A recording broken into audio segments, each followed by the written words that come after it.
Nagkalat ang mga katawan ng tao sa bahaging ito ng Mabinay, Negros Oriental. Ang mga biktima sakay ng truck na nahulog sa bangin kaninang hapon. Tinatayang nasa 50 hanggang 100 metro ang lalim nito.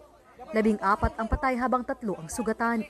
Ang ilan sa kanila nakisakay lang daw ayon sa pulisya. Base sa inisyal na investigasyon, 17 ang sakay ng truck na galing sa La Libertad at papunta sana sa livestock market sa Bayawan City. Ang kwento ng isa sa mga nakaligtas sa responder ng Mabinay LDRRMO, nagka-problema sa preno ng truck bago mangyari ang insidente. Last week, nagkuha na kuno ni siya, murag ni aberya na ba niya, murag napugos na lang yung padagan ba? Kasama sa mga nasugatan ang driver ng truck na nagtamo ng bali sa balika. Sinusubukan pa ng GMA Integrated News na makuha ang panig ng driver. Patuloy naman ang investigasyon sa disgrasya.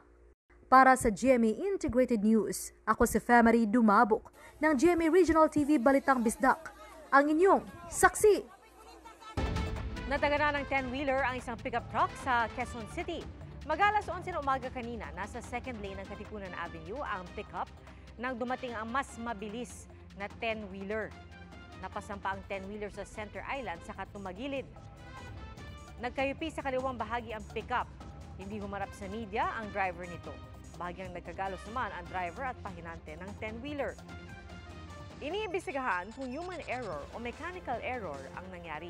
Pero ayon sa pahinante ng 10-wheeler, napansin na nilang wala silang preno paglampas ng traffic light. Nagdulot naman ito ng pagbigat ng trapiko na tumukod hanggang CP Garcia at Luzon Avenue.